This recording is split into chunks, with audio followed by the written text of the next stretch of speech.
सरकार किसी की भी हो, लेकिन रसड़ा के विधायक उमाशंकर सिंह कहीं भी सेट हो जाते हैं। जब उत्तर प्रदेश में सपा की सरकार थी, उस समय तत्कालीन पीडब्ल्यू मिनिस्टर शिवपाल सिंह यादव थे और मुख्यमंत्री अखिलेश यादव। उस समय भी बसपा विधायक उमाशंकर सिंह की पकड़ समाजवादी पार्टी की सरकार में भी रही। हालांकि वो बहुजन समाज पार्टी के विधायक थे, इसके बावजूद भी उनकी पकड़ समाजवादी पार्टी के बड़े नेताओं में रही, क्योंकि उस विकास की बात, सड़कों के विकास की बात होती थी। फिर इसके बाद भारतीय जनता पार्टी की सरकार आई। कुछ दिन तक वहाँ के पूर्व विधायक राम इकबाल सिंह ने उमाशंकर सिंह के फर्मों की जांच करानी शुरू कर दी, उनके विकास कार्यों की जांच कराना शुरू कर दिया। कुछ दिन तक तो क्षेत्रीय विधायक उमाशंकर सिंह को जांच के दायरे में आना पड़ा, लेकिन उसके बाद धीरे धीरे मामला भारतीय जनता पार्टी की सरकार से भी बन गया। अब जो चर्चाएं हैं कि गोरखपुर क्षेत्र में यानी उत्तर प्रदेश के मुख्यमंत्री योगी आदित्यनाथ के गोरखपुर क्षेत्र में विकास कार्य बड़ी तेजी से हो रहे हैं। विकास को लेकर जबरदस्त तरीके से चर्चा हो रही है। अभी हाल में आपने देखा कि संजय सेठ जो राज्यसभा सांसद के लिए भारतीय जनता पार्टी से चुनाव मैदान में थे, उमाशंकर सिंह ने अपना एक मत उन्हें दिया है।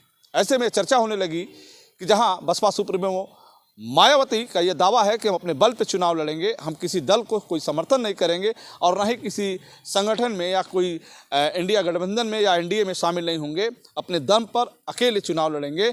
वहीं उमाशंकर सिंह ने भारतीय जनता पार्टी के संजय सेठ को अपना मत देकर ये सस्पेंस पैदा कर दिया कि कहीं न कहीं उमाशंकर सिंह के ताल भारतीय जनता पार्टी के राजनीतिक गलियारों में तैर रहा है।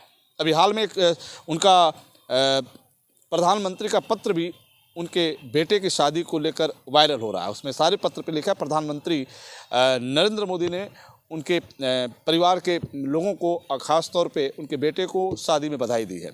खैर ये पत्र कितना सच्चा है मुझे नहीं पता, लेकिन कहीं न कहीं उमाशंकर सिंह की निगाह भारतीय जनता पार्टी में इसलिए बनी है कि उत्तर प्रदेश में सरकार खैर कई मुद्दों पे बात होगी। जब संजय सेठ को वोट देने की बात आई तो मेरी उनसे बात हुई, उमाशंकर सिंह ने साफ शब्द में कहा कि मैंने भारतीय जनता पार्टी को वोट नहीं बल्कि संजय सेठ को दिया है, इसलिए वोट दिया है कि उनसे हमारे रिश्ते अच्छे हैं।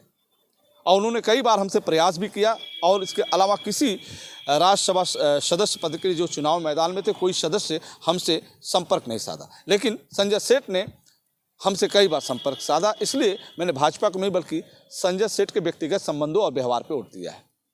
राजनीतिक गलियारों में तमाम तरह की चर्चाएं हैं कि उमाशंकर सिंह बहुजन समाज पार्टी को भले ही न छोड़ सकें, नहीं छोड़ेंगे, लेकिन उनके तालमेल योगी सरकार से भी बना है। ये वजह इसलिए कि पूर्वांचल की बात करें गोरखपुर में तो छात्र शक्ति आज भी गोरखपुर क्षेत्र में विकास की दौर में है, यानी कि विकास कार्य छात्र शक्ति की तरफ से देखा जा रहा है। और पूरे पूर्वांचल में आज भी उमाशंकर सिंह की पकड़ जबरदस्त है।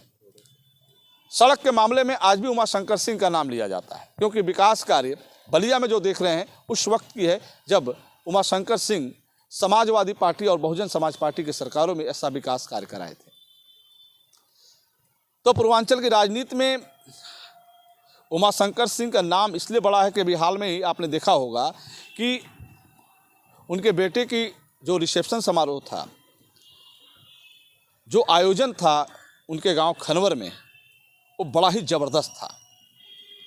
उस आयोजन में लाखों की संख्या में लोग पहुंचे थे, यानी बात करें तो लाखों ज़्यादा हम कह दिए, 50,000 के आसपास से संख्या कम नहीं रही होगी।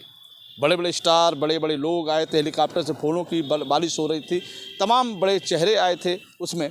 तो उमाशंकर सिंह हमेशा लोकप्रिय, जनप्रिय बनने के लिए बड़े बड़े आयोजन कराते रहते हैं, बड़े बड़े चीज़ें पर ज़्यादा उनका फोकस रहता है कि राजनीतिक सुर्खियों में और समाज में उनकी ज़बरदस्त पकड़ हो, इसलिए इस तरह के आयोजनों में वो बढ़ चढ़ कर हिस्सेदारी लेते हैं। अभी लखनऊ से लगाए उनके गांव खनवर तक आपने उनके पुत्र के शादी समारोह को कितना नज़दीक से देखा है।